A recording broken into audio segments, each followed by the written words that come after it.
안녕하세요. 생생법률쇼 진행을 맡은 김유리입니다. 법과 친해지는 제법 좋은 방법 생생법률쇼. 오늘도 크고 작은 법률 문제로 어려움을 겪고 있는 여러분들을 위한 법률 상담은 물론이고요. 세상을 들썩이게 하는 이슈들을 법적으로 풀어보는 시사법률 토크까지 준비되어 있습니다. 방송 보시다가 혹은 법률적 문제로 고민 있으신 분들은요. 혼자 고민하지 마시고 저희와 함께 해주시면 좋겠습니다. 02-557-8295번 열어두고 있겠고요. 또 홈페이지 내에 또 법률 상담을 통해서 글 남겨주셔도 되고요. 또 하단에 나가고 있는 이메일 주소로도 상담 접수 받고 있으니까 여러분의 많은 참여 바랍니다. 각 분야 최고의 또 전문 변호사들이 무료로 성심성의껏 상담 도와드리겠습니다. 그리고 지금 이 방송은 유튜브를 통해서도 실시간으로 방송이 되고 있어요. 많은 시청 부탁드리고요. 유튜브 통한 소통 창구도 열어두겠습니다. 네, 그럼 오늘 함께해 주실 변호사님 소개해 드릴게요. 법무법인 리버티의 김지진 변호사 자리하셨습니다. 안녕하세요. 안녕하세요. 네, 안녕하세요. 김지진 변호사입니다. 네, 오늘 또 억울하고 답답한 분들에게 속 시원한 상담 같이 도와드리도록 하겠습니다. 그럼 오늘 접수된 상담부터 미리 살펴볼까요? 억울한 성폭력 고소, 무고죄로 재고소하려면 오염된 토지를 매입했어요. 승마장 낙마사고, 배상 책임은 매장 매니저의 무단 퇴사. 이렇게 또 다양한 분야의 상담이 접수가 됐는데요. 잠시 후에 변호사님과 함께 해결책 찾아볼 테니까 끝까지 함께 해주시면 좋을 것 같습니다. 그럼 생생법률쇼 첫 순서 시작해 보겠습니다.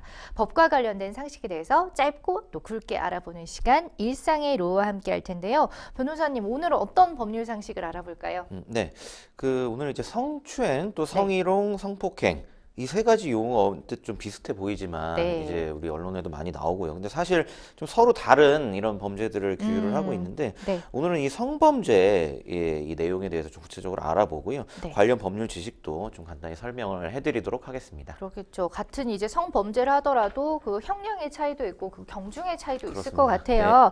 자, 추측은 되지만 정확하게 알고 싶은 부분이었는데 우선 성추행과 성희롱 그리고 성폭행 각각 어떻게 다른지부터 살펴보겠습니다. 네, 일단 성폭력은요. 성폭력은 통상 이제 성폭행, 성추행, 성희롱 등을 모두 이제 포괄하는 개념으로 사용을 하고 있습니다. 근데 이제 이 성폭력이란 거는 엄밀히 말씀드리면 어떤 우리 형법상에 그런 나오는 어떤 법전에 나오는 그런 개념은 아니고요. 어떻게 보면 좀 상식적인 그런 개념이라고 볼 수가 있고 이 엄밀히 말하면 여기서 또 이제 성범죄에 있어서 성희롱은 또 제외가 된다고 봐야 되고요. 그래서 성폭력이란 말은 성폭력 범죄 처벌 등에 관한 특례법에 사용되고 있는데 이는 성폭력 범죄를 전제하에서 사용하는 용어로 범죄에 해당하지 않는 어떤 성희롱하고는 좀 구별해서 보아야 하기 때문에 성희롱은 사실 또 이런 성폭력의 엄밀히 따지자면 또 좀 구분해서 생각해야 되는 그런 개념이라고 할 수 있습니다. 그 뭐 직장 내 성희롱 이런 얘기 되게 많잖아요. 그러니까 성폭력과는 구분해야 된다라는 그렇습니다. 건데 개념이 아예 다른 건가요, 그러면? 네, 그 성희롱이 이제 언제부터 우리 이제 법의 내용에 포함이 됐냐 하면 아까 말씀드린 성폭력 처벌법이 아니고요. 남녀 고용 평등법 지칭을 하고 있습니다. 예를 들어서 직장 내에서 어떤 외모에 대한 평가나 성적인 비유나 평가, 또 의사에 반해는 어떤 신체적인 접촉, 회식 자리에서 옆에 앉히거나 술을 따르도록 강요하는 행위 등을 이제 포괄적으로 어떤 성희롱의 범주에 해당한다고 볼 수가 있습니다. 아, 그러니까 이제 성이라는 단어가 들어가고 희롱을 하는 거지만 어쨌든 이게 남녀 고용 평등법에나 차별금지법에 들어가기 때문에 이제 직장 내 성희롱 이런 얘기를 많이 들었었던 것 같습니다. 맞습니다. 자, 그러면은 이 성희롱도 형사처벌의 대상이 되나요? 원칙적으로 이제 성희롱은 형사처벌의 대상은 아닙니다. 다만 이제 앞에 나왔지만 어떻게 보면 직장 내에 이런 사례들이 좀 많기 때문에 피해자가 이제 사업주에게 어떤 가해자에 대한 어떤 인사 조치나, 그러니까 당연히 직장 내 어떤 징계 조치의 대상은 되겠죠. 이런 성희롱이. 그리고 더해서 가해자를 대상으로 한 민사상 어떤 위자료, 이런 손해배상 청구를 할 수는 있습니다. 아, 그러면 이제 성추행의 경우는 어떻습니까? 네, 이제 성추행부터는 이제 성범죄의 범주로 들어가는데요. 일단 기본적으로 성추행은 성폭력의 하나로서 일반적으로 우리 형법상 강제추행을 의미를 하고 있습니다. 그래서 개념은 성욕의 자극, 흥분을 목적으로 일반인의 성적 수치, 혐오의 감정을 느끼게 하는 어떤 일체 행위를 말하고요. 쉽게 얘기해서 상대방 의사에 반해서 어떤 신체 접촉을 하거나 상대의 특정 신체를 만지는 행위 등이 이런 강제추행의 범주에 해당합니다. 정말 생각만 해도 너무 싫어요. 일단 이 만지는 것부터 맞습니다. 이제 형사처벌이 된다라고 개념을 이해하면 그렇죠. 될 것 같은데. 신체적인 접촉이 그러니까요. 있냐 없냐 이게 중요합니다. 예, 맞습니다. 이게 포인트고 그렇다면 이제 성폭력 훨씬 더 좀 무겁죠 아무래도. 맞습니다. 이 성폭행은 성폭력 유형 중에 이제 하나인데요. 네. 우리가 흔히 뭐 언론상에도 성폭행 하는데 엄밀히 따지면 이거는 이제 형법상 강간하고 강간 미수에 해당하는 걸 통상적으로 우리가 성폭행이라고 하고요. 네. 잘 아시겠죠? 뭐 강간은 당연히 폭행 또는 협박에 의해서 사람을 가늠하는 걸 의미하고요.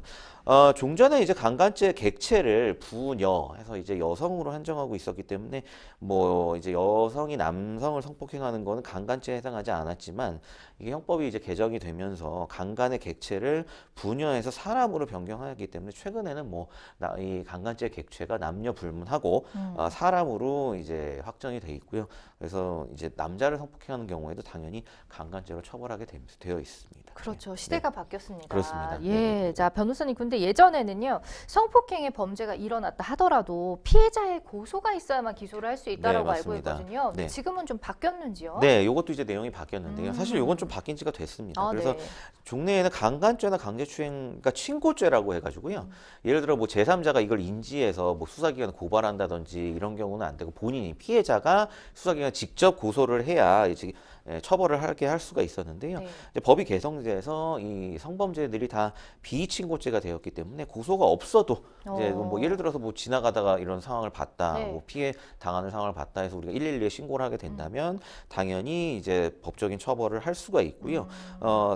하지만 나중에 예를 들어 뭐 합의가 되고 이런다고 해서 이 고소 취소가 되면 예전에 친고죄 같은 경우에 중간에 피해자랑 합의를 하고 고소 취소를 하게 되면 이게 처벌을 할 수 없는 경우도 더러 있었습니다. 근데 이제 비친고죄이기 때문에 고소 취소를 내가 설사 나중에 고소 취소를 하겠습니다 해도 이건 이제 양형의 참작 사유가 되는 거죠. 예를 들어 뭐 징역 2년을 받을 걸 1년을 받는다든지 네. 요 정도만 되는 거지 아예 처벌을 면할 수는 없습니다. 그렇기 때문에 이제 비친고죄가 돼서요. 당연히 강제추행이나 강간 등은 신고가 없어도 고소가 없어도 처벌의 대상이 됩니다. 다행입니다. 네. 그래서 또 건수가 늘어난 이유도 있을 것 같습니다. 아무래도 뭐 예. 이런 영향도 크죠. 근데요, 그 타인의 시체를 몰래 카메라로 찍는 일명 이제 불법 촬영 있잖아요. 네. 이런 것 때문에도 저희에게 의뢰해 주시는 분들이 되게 많은데 맞습니다. 네. 이런 경우도 성폭행에 해당하는지 궁금해요. 그렇죠. 이것도 이제 성범죄 범주에 당연히 포함이 되고요. 네. 요즘에는 이런 문제들이 굉장히 좀 심각하게 대두가 되고 있습니다. 맞아요. 그래서 관련 내용을 좀 보면 그 성폭법 제14조에 나와 있는데요. 카메라 그 밖에 이와 유사한 기능을 갖춘 기계 장치를 이용하여 성적 욕망 또는 수치심을 유발할 수 있는 사람의 신체를 촬영하는 경우 7년 이하의 징역에 이제 처하도록 하고 있고요. 네. 그리고 더 큰 문제가 되는 경우에 이제 이런 것들을 외부로 유포하는 경우죠.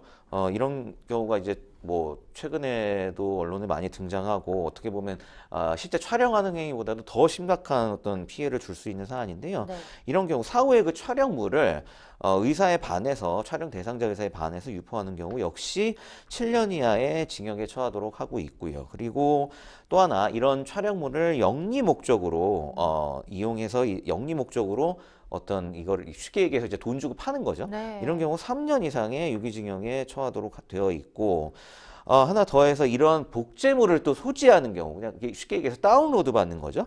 이런 경우엔 또 3년 이하의 징역에 처하도록 하고 있고요. 마지막으로 제5항에 상습적으로 이런 일을 계속해서 저지른 경우에 형의 2분의 1까지 가중합니다. 더해서 많이 질문이 들어오는 경우가 뭐 그런 경우도 있습니다. 이런 영상물을 이제 연인 사이라고 한다면 뭐 동의하에 촬영하는 경우도 물론 있어요. 이런 근데 중요한 건 동의를 받았다 하더라도 나중에 그러니까 그거는 촬영에 대한 동의고 이걸 누구한테 유포하는 거가 동의하는 경우는 거의 없죠. 그렇죠. 말이 안 되잖아요, 네네, 상식적으로. 맞아요. 그래서 설사 동의하에 촬영을 했다 하더라도 이걸 제3자한테 유포하는 경우에는 좀 전에 말씀드린 제14조 2항에 따라서 역시 처벌을 받게 되어 있습니다. 그래서 항상 이런 범죄가 발생했을 때 나 동의받고 촬영했습니다. 이렇게 얘기하는 경우가 덜어 있는데 네. 설사 그게 사실이라 하더라도 이런 유포나 일방적인 어떤 제3자에 대한 유포까지 동의받는 경우는 거의 없기 때문에 이런 경우는 제14조 2항에 따라 별도로 또 처벌을 받게 되어 있습니다. 그러니까요. 이거에 관련 불법 촬영에 관련한 그 법이 워낙에 촘촘해서 빠져나갈 구멍이 없네요. 이렇게 그렇습니다. 들어보니까 예. 네, 그만큼 또 성범죄자들에 대한 단호한 처벌이 내려지고 있다 이런 대목을 좀 저희가 엿볼 수가 있었는데 네. 사실 그 특히 성폭행 중에서도 아동 성폭행 네. 네, 이건 굉장히 엄중하게 다루고 있죠. 그렇죠. 이건 뭐 사회적으로 정말 심각한 문제이기 예. 때문에 우리 법에서도 별도로 이제 당연히 가중 처벌을 하고 있는데요.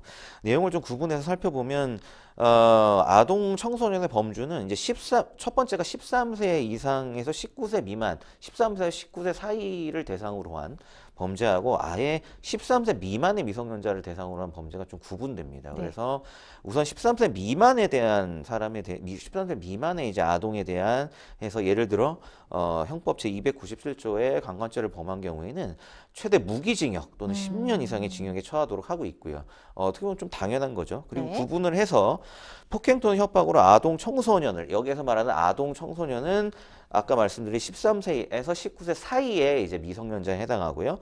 를 강간한 경우 무기 또는 5년 이상의 징역에 처하도록 해서 이 두 가지 사례를 좀 구분을 하고 있습니다. 예. 그렇군요. 오늘은 이렇게 성범죄에 관해서 여러 가지 내용을 살펴봤는데요. 피해자에겐 정말 잊을 수 없는 아주 끔찍한 트라우마로 평생 남습니다. 그렇기 때문에 정말 뭐 이런 처벌이 있든 없든 상관없이 정말 반드시 근절돼야 할 것 같다라는 생각이 듭니다. 지금까지 일상의로 만나봤고요. 여러분은 생생법률쇼를 함께하고 계십니다. 쉽사리 해결되지 않는 법률 문제를 끌어안고 있다면 지금 생생법률쇼와 함께하시죠. 법률 고민이 해결되는 가장 쉬운 방법을 소개해 드릴게요. 첫째, 02-557-8295로 전화를 한다. 둘째, 법률방송 홈페이지에 접속해서 법률상담 게시판에 문의를 남긴다. 셋째, 지금 화면에 나오고 있는 이메일 주소로 사연과 연락처를 보낸다. 생생법률쇼가 자랑하는 각 분야의 전문 변호사가 여러분의 더부룩한 속을 뻥 뚫어드립니다. 속 시원한 스파클링 상담 프로그램 생생법률쇼. 지금 바로 전화 주세요.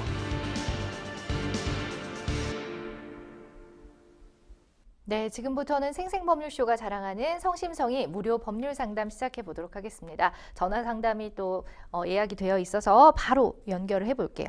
여보세요? 예, 네, 안녕하세요. 예. 예, 어떤 점이 궁금해서 전화 주셨나요?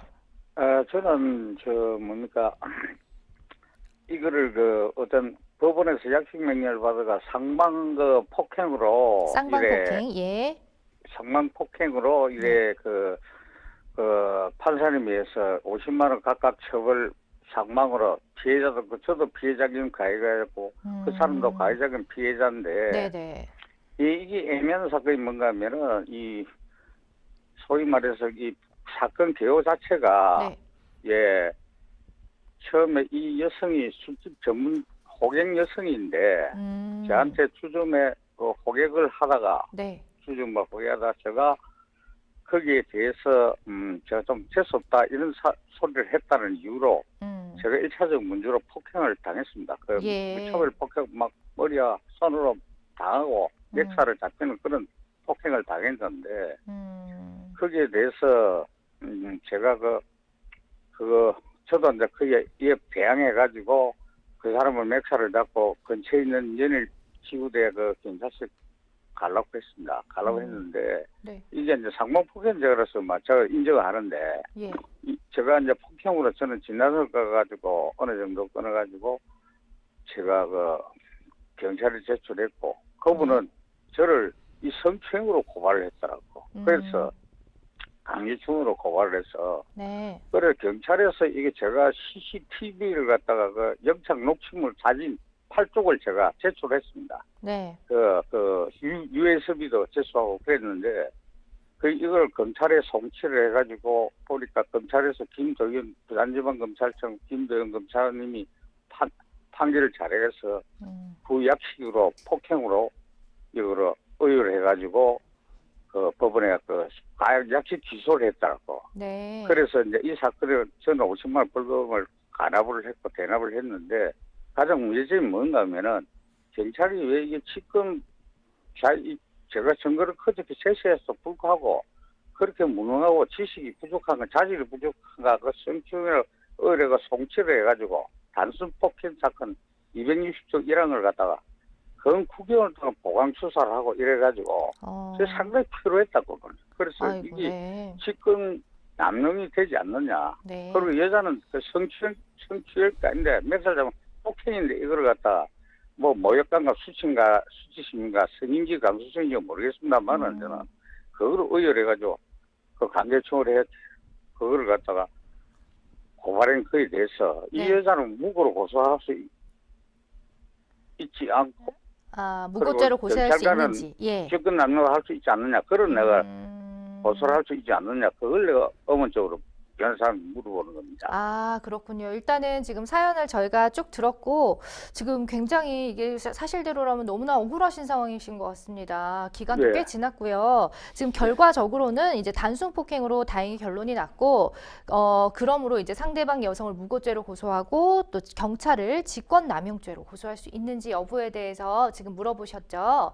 예, 예. 예, 변호사님 바로 연결해서 이게 가능한 부분인지 한번 설명 들어보겠습니다. 예. 아, 네, 안녕하세요. 김준인 변호사입니다. 예. 예, 감사합니다. 예, 안녕하세요. 예, 예. 제가 내용 잘 메모하면서 들었고요. 예. 예, 뭐 진짜 사안이 많이 이제 좀 답답하시고 억울하셨을 것 같아요. 이거 관련해서 아까 말씀 주셨듯이 뭐 거의 9개월간 막 보안 수사도 내려오고 이랬던 것 같은데. 예. 그 제가 여쭤보고 싶은 게 일단 그런 구약식으로 벌금 50만 원이 네. 청구가 된 예. 거고. 예, 예. 예, 대답을 했습니다. 예, 법원에서도 그냥 그 구약식대로 나온 건가요, 그러면? 예, 예, 맞습니다. 아, 예. 그러면 그건 이제 끝난 거고. 예, 예. 예. 알겠습니다. 그래서 제가 조금 여쭤보고 싶은 게 그러면은 그 이제 호객행위를 당하신 상황이었다고 하는데 그럼 길거리였나요, 이게? 예? 이제 어떤 길거리를 지나시다가 예, 길거리에 제가 예, 예, 예. 횡단보도에 서 있다가 네. 이분이 저한테 주점 호객 행위를 하는 것을 예, 그렇죠. 제가 예, 해서 예, 예. 하는 다른 말을 이유로 네. 이분이 이제 저를 강제적으로 무차별 폭행한 거죠. 그러니까 저도 하는 수 없어서 멱살을 잡은 것 뿐인데 예, 그렇죠. 먼저 예. 폭행을 하고 이제 우리 선생님께서 이제 그거에 대응하는 차원에서 멱살을 잡으셨다는 거죠? 예, 예, 예. 그 제가 이 피해자더라고 보니까 저 사람은 1피해자고 예, 예. 그러니까 멱살을 예. 잡으신 거고 그럼 관련해서 근데 이 상대방이 그런 호객행위를 했던 여성분께서 폭행죄가 아니라 이제 강제추행죄로 고소를 하셨다는 거죠? 예, 예, 예. 알겠습니다. 그래서 검찰에서는 밝혀졌습니다. 제가 예? 폭행으로. 네네. 네, 아까 들었어요. 예, 그러니까 예, 예. 예, 그러니까 검찰은 이거를 이제 폭행으로 구약식 했다는 거 아니에요? 예, 예. 예, 검찰에서 그랬습니다. 예, 그럼 뭐 그거는 문제될 게 없고. 근데 이제 담당 수사관이 이걸 이제 강제추행으로 송치를 했다는 거죠? 예, 그 의뢰를 했는데 아닌데도 불구하고 제가 증거를 갖다가 내가 제출했는데도 예, CCTV 같은 것도 다 제출하셨고. 예, 예. 예, CCTV 영상 녹화물을 그걸 해가지고 네. 그 USB 통해 영상 녹화 사진도 제가 8쪽을 내가 제시했습니다. 예. 사진 그것도 제시를 하셨고. 예. 그럼 관련해서 그럼 아까 수사 기간이 꽤 길었던 것 같은데 뭐 네. 거의 9개월 정도 하셨다고 하는데 그러면 네. 뭐 검사가 보안 수사나 이런 거를 내리고 했던 건가요? 예, 보안수사 내렸습니다. 3개월 내렸더라고. 예. 아, 예. 그래서 이제 결국에는 이제 송치 의견이 뒤집힌 예, 거죠. 예, 예. 알겠습니다.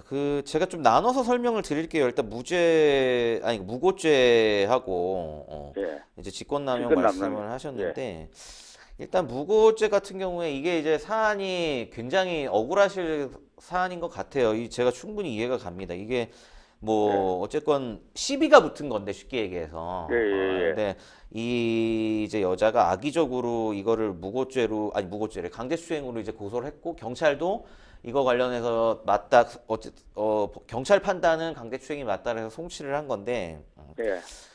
제가 이제 객관적으로 설명드릴 수 있는 거는 그런 부분이에요. 그러니까 무고죄 같은 경우에 무고죄 개념이 뭐냐면 이제 상대방을 처벌받게 할 목적으로 쉽게 얘기해서 이제 이 여자는 강제추행으로 처벌받게 할 목적으로 네. 수사기관에 고소를 하는 경우에 이제 무고죄가 성립을 하는데 예. 우리 실무상의 어떤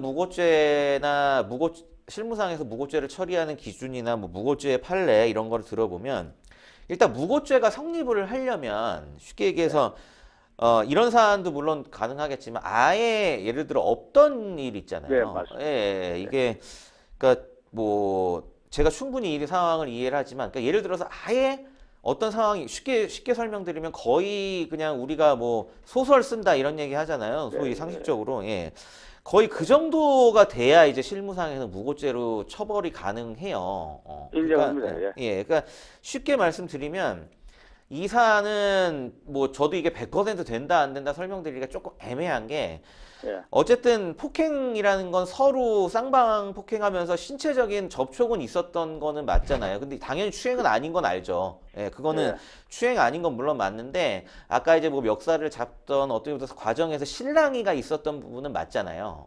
그렇죠. 예, 그렇기 인정합니다. 때문에 이게 참 애매한 완전히 이제 없던 일 그러니까 이게 쉽게 얘기해서 폭행도 없었는데 쉽게 아예 막 몸에 닿은 사실관계도 없는데 이거를 강제추행으로 고소를 했다. 보통 이 정도가 되면 무고죄가 정말 확실한데 예. 예. 근데 기본적으로 폭행이 있었다 하면 어쨌든 서로 간에 이 상대방 그 호객행위를 한 분도 그렇고 우리 선생님도 그렇고 어쨌든 어쨌든 몸이 신체적 접촉이 조금은 있었다는 거잖아요. 그러니까 폭행죄는 인정이 됐을 거 아니에요. 예, 예. 그래서 인정합니다. 제가 얘기하는 어떤 폭행, 이 무고죄 기준으로 봤을 때는 사실 조금 애매한 부분이 당연히 이제 강제추행 아닌 건 맞는데 예. 이게 저도 좀 말씀드리면서 저도 답답한 게 강제추행이 아닌 거하고 예. 강제추행 혐의는 이제 완전히 벗으셨잖아요. 예. 제가 볼 때 아까 뭐 이제 검사님 실명도 말씀하셨지만 이런 경우가 되게 많아요. 경찰이 예. 이제 이런 단순 폭행 같은 경우에도 이게 남녀 사이에 일어난 거를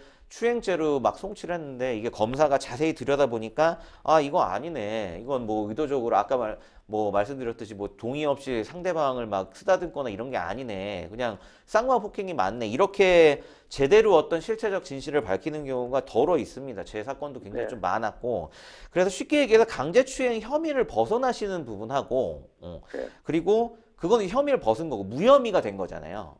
무혐의가 네. 된 거하고 상대방을 아씨 이거 완전 이 무혐의 된 사실관계 자체가 완전히 날조된 거라서 나는 이 사람을 무고죄로 고소까지 해서 또 별도로 처벌을 받게 해야겠다. 이거는 네. 사실 좀 차원이 좀 달라요. 그래서 예.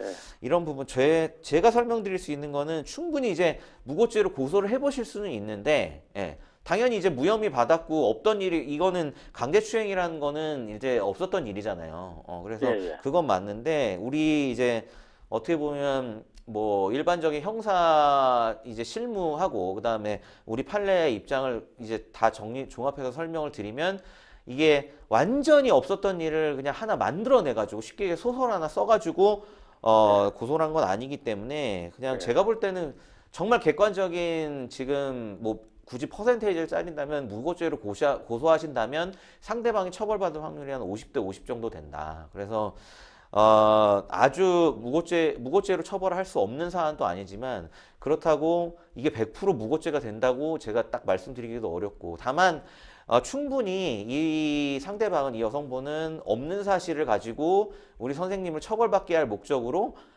강제추행이라는 어떤 없는 죄를 만들어서 고소한 부분은 맞기 때문에 일단 무고죄로 충분히 고소해 보실 수 있는 사안이고요. 근데 네. 다만 실제로 무고죄로 처벌을 받을지는 제가 볼 때는 50대 50 정도라고 생각하시는 게 지금 가장 객관적인 것 같아요. 그 검찰은 경찰은 그러면 변호사님 경찰은 저를 강제추행으로 의율해가 송치했는 그거는 직권 남용이 안 네, 됩니까? 그건 이제 이게 그 다음 설명드리려고 하는 건데 따로따로 무고죄는 그렇고요. 고소를 무고죄 성립할 가능성이 꽤 되는데 확률은 한 50대 50이라고 생각하시면 될 것 같고 그 다음에 이제 직권남용에 대해서 좀 설명을 드리면 직권남용의 어떤 개념이라는 게 이게 이제 우리가 이제 이게 용어 자체가 좀 어려워서 저도 잘 안 쓰긴 하지만 독직행위라고 하거든요. 쉽게 얘기해서 본인이 해야 될 어떤 권한을 넘어선 행위로서 이제 어떻게 보면 쉽게 얘기해서 뭐 이 사례처럼 단순 폭행죄로 처리를 해야 된 부분을 본인이 이거를 권한을 넘어서서 예를 들어 강제추행이라고 판단을 하고 이거를 송치까지 한 거 아니에요. 예. 이런 부분이 경우에 따라서는 이제 이것도 이제 독직행위라고 해가서 일종의 이제 월권 행위로 판단을 받기도 합니다.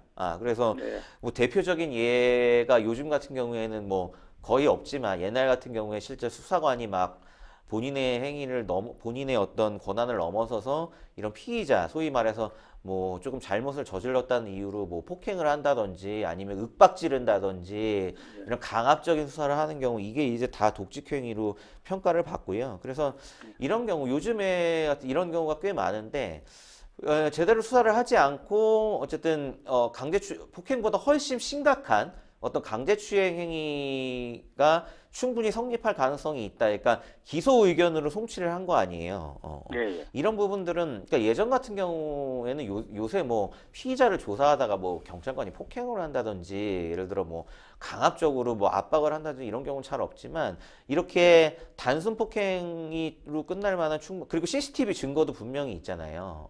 그래서 근데 이런 사안을 어떻게 법적인 평가를 잘못해서 이걸 강제추행이라는 범주에 넣고 또 강제추행이 성립한다고 송치를 한 거기 때문에 이 부분은 어떻게 보면 요즘의 어떤 형사 정책이나 형사 실무상에는 충분히 이런 월권행위, 독직행위에 해당한다고 볼 확률이 좀 높아요. 그래서 제가 볼 때는 이 부분도 직권남용으로 고소를 하고 성립할 가능성이 꽤 되지만 반면 이제 제가 좀 설명드릴 수 있는 부분은 이게 무고죄랑 마찬가지입니다. 쉽게 얘기해서 월권행위, 직권남용이라는 게 독직행위가 예전에 독직행위의 주요 사례들이 아까 설명드렸듯이 뭐 강압적인 수사나 수사에 있어서의 어떤 폭행 이런 게 독직행위에 해당했는데 요즘엔 그런 게 없기 때문에 이렇게 잘못된 판단이 독직행위라고 보일 확률도 굉장히 높지만 한편으로는 이게 어떤 사실관계에 대한 형사적인 판단이잖아요. 이거를 근데 CCTV도 있었다고 하니까 저도 좀 이해가 안 가지만 그런 걸 보고 형사가 어쨌든 최종적인 판단은 검사가 하는 건데 검사한테 이거를 송치 의견으로 넘겼다는 건 쉽게 얘기해서 법적인 어떤 판단을 잘못했다고 하는 거거든요. 그러면 이런 법적인 판단이 잘못된다는 이유로 직권남용으로 고소를 했을 때 법원에서는 더러 이런 사례도 있습니다. 이게 제가 뭐 경찰을 무시하는 건 아니지만 경찰은 법 전문가는 아니에요. 검사나 뭐 변호사나 판사는 일단 변호사 자격증을 가지고 있는 법 전문가고 어떤 사실관계에 대해서 종합적으로 판단할 능력을 가진 사람이다라고 우리 판례가 인정을 하고 있는 사람이지만 이 수사관 같은 경우에는 그런 게 아니란 말이에요. 그냥 형사법을 뭐 쉽게 얘기해서 형사법을 조금 아는 그냥 뭐 수사기 뭐 이런 수사관일 뿐인데 이런 쉽게 얘기해서 법 지식이 충분하지 않은 수사관이 이런 법적인 지식을 충분히 가진 사람이 판단할 수 있는 문제들, 그러니까 이게 단순 폭행이냐 강제추행이냐 이런 문제들을 잘못 판단했다. 단순히 잘못 판단했다는 이유로 이게 이제 직권남용에 해당하지 않을 수도 있다. 그냥 판단을 잘못한 거잖아요. 그러니까 쉽게 얘기해서 지식이 부족하기 때문에 잘못 판단할 수도 있는 거니까. 그런데 실제로 고소는 할 수 있습니까? 예, 고소는 할 수 있어요. 제가 말씀드렸듯이 아까 무고죄든 직권남용이든 제가 볼 땐 충분히 고소는 할 수 있는데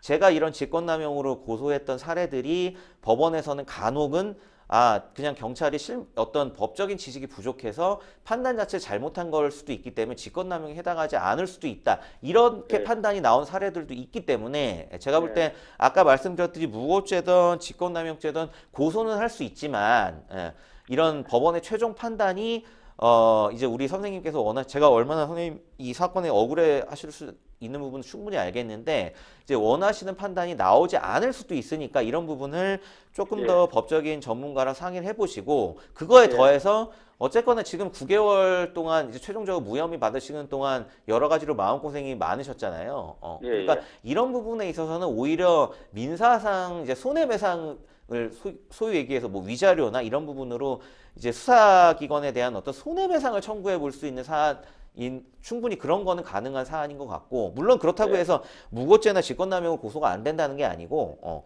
제가 말씀드린 부분을 잘 고려하셔서 고소하실 때 판단하시면 되고 다만 이에 더해서 내가 지금 9개월 동안 수사기관 불려다니면서 어차피 최종적으로 무혐의가 났는데 강제추행이 이러면서 내 정신적인 피해가 너무 크다. 실제적으로 스트레스 많이 받으셨잖아요.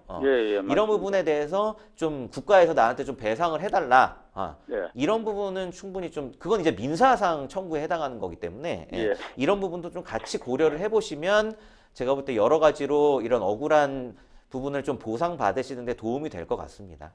아유, 감사합니다. 네, 아유, 참. 아이고, 변호사님 속 시원합니다, 제가. 너무 다행이네요.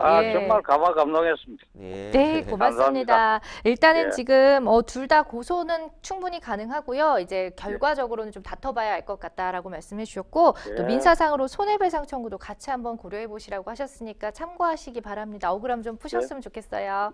고맙습니다. 수고하십시오. 네, 고맙습니다. 네. 자, 이번에는요, 법률방송 이메일을 통해서 들어온 여러분의 고민 해결해 보겠습니다.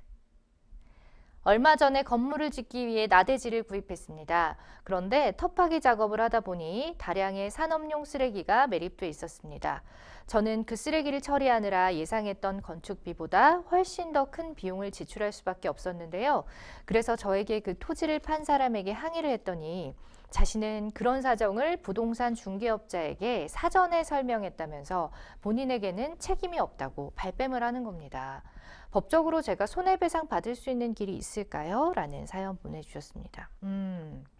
이런 또 억울한 경우가 있죠. 자, 큰 돈을 들여서 어쨌든 토지를 매입하셨는데 다량의 불법 폐기물이 나왔습니다. 자, 그런데 이걸 처리하지 않고 토지를 거래한 매도인에게는 법적으로 뭐 전혀 책임을 물을 수 없는 건지 아니면 있다면 어떤 책임을 물을 수 있는 건지 궁금해요. 네네. 이 경우에는 뭐 굉장히 다양한 어떤 민사법상의 쟁점들이 숨어 있는데요. 네. 일단 두 가지 방법이 있습니다. 첫 번째는 이제 매도인의 하자담보 책임으로 이제 책임을 물을 수가 있고요. 네. 두 번째는 계약상 이제 매매 계약이 있으니까 계약상 채무 불이행 책임을 물을 수가 있는데요. 이 두 가지에 있어서 결정적인 차이는 하자담보 책임 같은 경우에는 따로 어떤 이 물건을 판 사람, 여기선 땅이죠. 이 땅을 판 사람한테 어떤 고의나 과실이 있었다 이런 거를 그냥 입증할 필요가 없습니다. 쉽게 얘기해서 우리가 핸드폰이라고 하죠. 근데 네. 핸드폰을 샀는데 이 핸드폰에 뭐 심각한 하자가 있어요. 뭐 전원이 안 켜진다든지 네. 이런 경우에 하자담보 책임은 이걸 판 사람이 어떤 잘못이 있다. 네. 이런 거를 이제 청구하는 쪽이 입증할 필요 없이 그냥 핸드폰이 안 돼요. 이거 하나만으로 바꿔주세요. 바뀌어주세요. 책임을 물을 수 있는 거고요. 네. 근데 계약상 채무 불이행 책임은 조금 다른데 이게 이제 사실 민법상 굉장히 좀 어려운 개념이긴 한데 네. 이것도 똑같이 책임을 물을 수는 있습니다. 예. 근데 계약상 당연히 매매 계약이 있는 거잖아요. 똑같이 네. 핸드폰이라고 하면. 이 매매 계약을 했는데 어떤 핸드폰이 또 안 켜져요. 이럴 경우에 계약상 채무 불이행을 나는 묻고 싶다. 그럴 경우에는 이거 바꿔주세요든지 아니면 돈으로 보상해주세요 했는데 이 판 사람이 아니에요. 나는 잘못이 없습니다. 나는 고의로 뭐 잘못하는 경우 잘 없으니까 나한테 잘못한 내가 예를 들어 부주의한 거나 이런 과실이 없다는 걸 판 사람이 입증을 한다면 이 판 사람은 또 이 채무 불이행 책임에서 벗어날 수가 있어요. 그래서 이게 좀 나 몰라라 하면 이게 좀 굉장히 미묘하게 다른데 그러네요. 매도인의 담보 책임은 그냥 이게 문제만 있으면 이제 물어줘야 되는 거고 쉽게 얘기해서 그리고 채무 불이행 책임을 묻는다 하면 물을 수는 있는데 판 사람이 내가 잘못이 없다는 걸 또 입증하면 물을 수가 없는 이 차가지가 있긴 하지만 네네. 결국에는 이 두 가지로 손해배상 책임을 다 물을 수는 있습니다. 둘 다 소송을 걸 수 있는 가능합니다. 거예요? 네, 그렇군요. 네, 네. 어쨌든 근데 이제 상대방이 깔끔하게 나와주면은 간단하게 끝날 문제인데 그렇죠. 지금 현재로는 매도인은 중개사에게 책임을 또 떠넘기고 있는 상황입니다. 네. 만약에 이제 중개업자가 산업용 폐기물이 매립된 땅이라는 사실을 알면서도 사전에 고지를 하지 않고 매매 계약을 체결했다. 이러면은 이제 중개업자에게도 손해배상을 청구할 수가 그렇죠. 있는 거예요? 별도로 충분히 그렇게 할 수 있습니다. 우리가 이제 부동산 중개 계약을 하다 보면 네, 당연히 요즘은 중개 계약서를 다 쓰잖아요. 그렇죠. 거기 보면 이제 중개인의 어떤 설명 의무라는 게 있습니다. 그러니까 뭐 시시콜콜한 것까지 다 할 수는 없지만 이 정도, 그러니까 중대한 어떤 하자나 이런 부분들은 충분히 설명해야 될 의무가 있거든요. 네. 특히 이런 경우 어떤 폐기물 같은 게 땅에 매입되는 걸 사전에 알았다 하면 매수인 같은 경우에 당연히 땅을 안 사잖아요. 이런 부분, 이런 내용들은 중개인도 충분히 설명해줘야 될 의무가 있기 때문에 이거는 별도로 이런 내용, 예를 들어 정말로 중개인이 알고도 설명을 안 했다 하면 네. 이 중개인과의 관계에 있어서 또 별도로 이 중개사에게 이 책임을 물을 수가 있고 결국에 뭐 손해배상 책임을 물을 수 있는 거겠죠. 그런데 이제 지금 매도인이 중개업자에게 사전에 설명을 했다라고 얘기를 하고 있어요, 지금. 그게 사실인지 아닌지도 이제 확실하지 않은 상황인 것 같은데, 만약에 중개업자의 과실이 없음에도 불구하고 매도인이 계속해서 책임을 회피한다, 나는 모른다, 막 그런 식으로 발뺌을 한다면 계약 해지도 혹시 요구가 가능한지요? 당연히 가능합니다. 오. 이 계약상의 어떤 아까 설명드린 것처럼 짜잘한 이유 가지고는 계약 해지는 안 되고요. 네. 이 내용이 이 민법상에 어떻게 규정이 되어 있냐면 이 주장하는 내용 자체가 이 계약상의 어떤 중요한 내용에 해당할 경우에는 당연히 계약을 해지할 수가 있습니다. 근데 좀 전에 설명드렸듯이 폐기물이 매립돼 있다. 이 부분은 당연히 계약상의 중요한 내용이죠. 이 네. 매수인 같은 경우에 폐기물이 매립돼 있다고 사전에 알았다면 이 땅을 매수하지 않거나 아니면 그러니까요. 매매 계약상의 처리 비용을 더해서 뭐 이거를 매수를 더하고 빼고 그 비용을 처리를 한 맞아. 다음에 매수를 했겠죠. 그러니까 그렇기 때문에 이거는 굉장히 계약상의 어떤 토지 계약상에 있어서 중대한 내용이 해당하기 때문에 이거는 당연히 계약 해지도 할 수가 있습니다. 그렇습니다. 만약에 이제 매립 사실을 전혀 매도인이 알지 못했다거나 직접 매립한 게 아니다 이러면 또 책임 소지가 달라지는 건가요? 이 경우에도 또 이제 판례 변경이 있었는데 쉽게 얘기해서 내가 묻은 게 아니고 이전 사람이 묻었다 이렇게 주장하는 경우죠. 그러면 과연 매도인이 아니라 전 토지 소유주한테 과연 책임을 물을 수 있냐. 근데 이게 예. 너무 어떻게 보면 당연할 것 같은데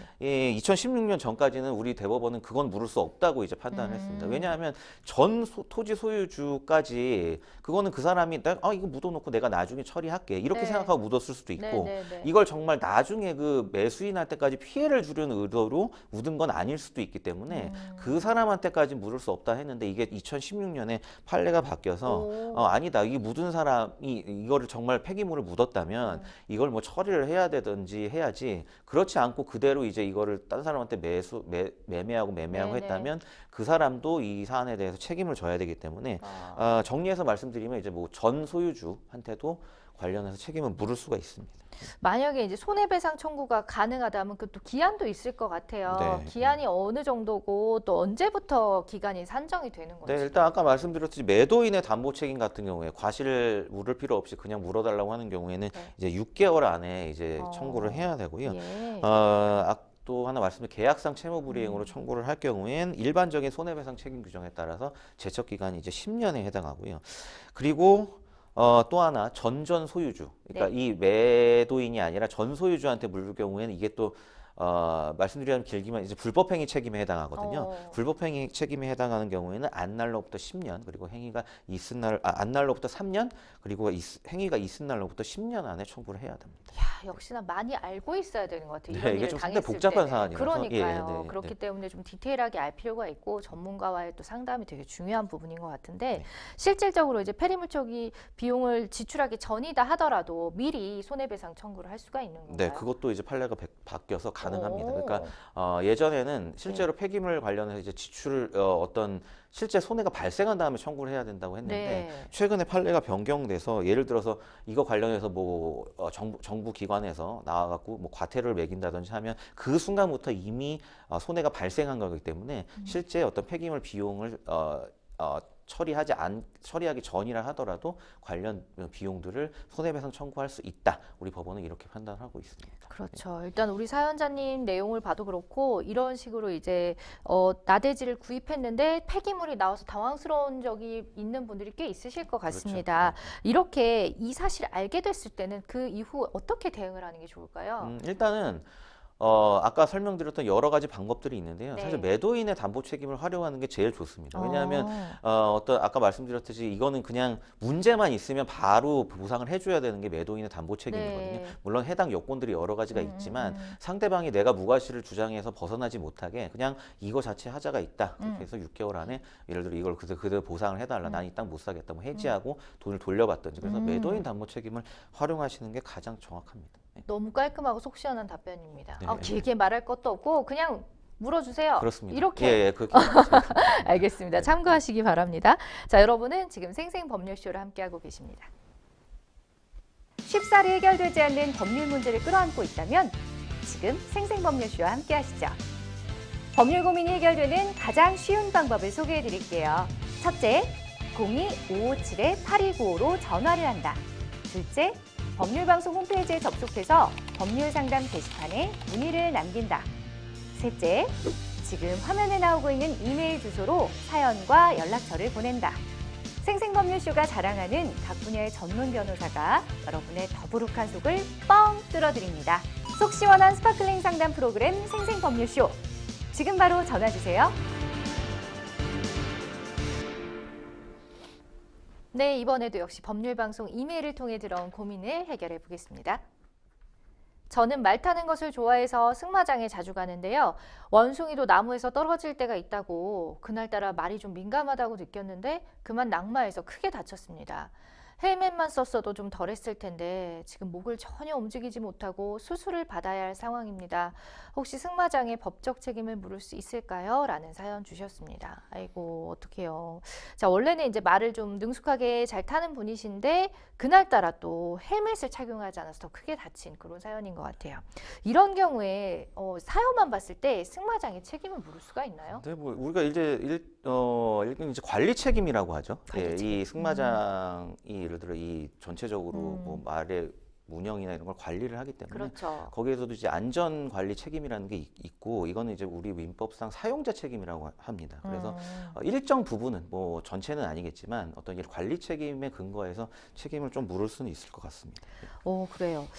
그러니까 일정 부분은 가능하다라고 네, 알고 네, 계시면 될 전체는 것 아니고. 같고 상담자께서는 이제 승마장에 자주 가는 편이신데 승마 경력이 많다면 혹시 뭐 소송에서 뭐 불리하거나 유리하거나 이런 점이 있나요? 네, 일단 뭐 저도 이제 취미로 승마를 하긴 네네. 하는데 그래서 제가 조금 그러니까 설명드리면은 승마협회 또 회장님 아니신가요? 아니 뭐 예, 승마를 좀 한 지 오래됐기 예, 때문에 네. 그래서 본인이 이제 잘 타시는 것도 잘 타시는 건데 이제 헬멧을 안 쓰고 이제 승마를 그러게요. 한다 이건 사실 좀 있을 수가 없는 일이기 네. 때문에 이제 우리가 부주의 정도가 어느 정도냐에 따라서 이제 과실상계를 적용을 하는데 과실상계가 뭐냐면 쉽게 얘기해서 여기 전체 손해액이 100이잖아요. 네. 그럼 아까 말씀드렸듯이 뭐 승마장에서 50, 뭐 내가 50 이렇게 부담하는 이 부분, 그러니까 이 부분이 이제 전체 100에서 내 잘못이 어느 정도냐에서 과실상계라고 하거든요. 네. 제가 볼 때 이 정도면 전체가 100이라고 한다면 본인 잘못은 거의 90이라고 봐야 되는 상황이기 때문에 네. 예, 이 정도면 이거를 법원으로 갖고 간다고 해도 본인 과실 비율이 제가 볼 때는 최소 70% 이상은 나올 만한 그런 사안이라고 좀 보여집니다. 그렇군요. 예, 그러면 전체 손해액이 100만 원이라고 한다면 본인이 승마장에서 받을 수 있는 건 한 30만 원 정도인 거죠. 이게 뭐 상담이 사실 길게 갈 것도 없습니다. 일단 헬멧을 본인이 미착용한 것은 굉장히 네, 좀 좀 치명적인 큰일 날 일이기 거예요. 때문에. 맞아요. 뭐 내 안전 내가 지켜야 되는 거기 예. 때문에 일단은 좀 그 승마장 측이랑 잘 합의를 해서 조금이라도 뭐 보상을 아예 안 받을, 그러니까 아예 안 뭐라고 얘기할까? 그렇죠. 조금이라도 받을 수는 있다. 예, 아까 말씀드렸듯이 네, 이제 여기 사용자 책임이라는 부분이기 그러니까요. 때문에 당연히 뭐 안전 관리나 이런 부분에 있어서는 네. 승마장도 어느 정도 책임을 져야 됩니다. 그리고 헬멧도 헬멧인데 네. 이게 이제 말은 이제 동물과 함께하는 이제 운동이잖아요. 우리가 막 뭐 오토바이 뭐 탈 것들을 다루는 스포츠들이 많지만 네. 그거는 어떻게 보면 우리 본인의 어떤 컨트롤이 거의 100% 가능한 상황인데 네. 이 승마라는 운동은 사실 말과 살아있는 생명체를 활용하는 거기 때문에 사실 어디로 튈지 모릅니다. 맞아요. 그래서 승마를 한다고 하면 이런 위험 부담들을 다 안고 하는 거죠. 저도 사실 수없이 많이 낙마를 했기 때문에 이게 너무 잘 알고 있어서 네. 그러면 내가 위험 부담을 많이 안고 있다고 한다면 당연히 이런 사고가 발생했을 때도 내 부담이 더 높아진다거든요. 일반적으로 자동차 사고나 이런 그렇죠. 거에 비해서. 그렇기 예. 때문에 특히나 이런 안전 관리에 소홀한 경우 승마에 있어서 굉장히 좀 위험하기 때문에 맞습니다.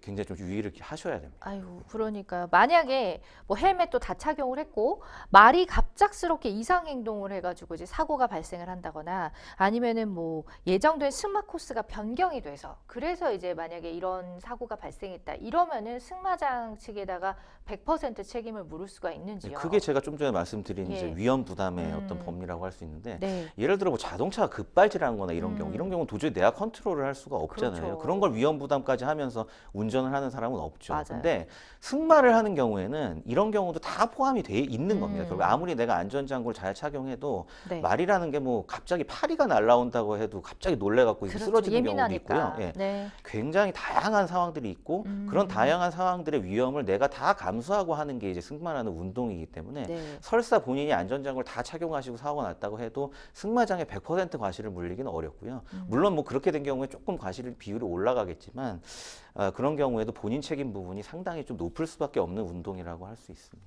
네, 그 만약에 승마장이 배상 책임에 가입돼 있지 않다면 소송을 통해서 보상받는 방법밖에는 없는 건지요?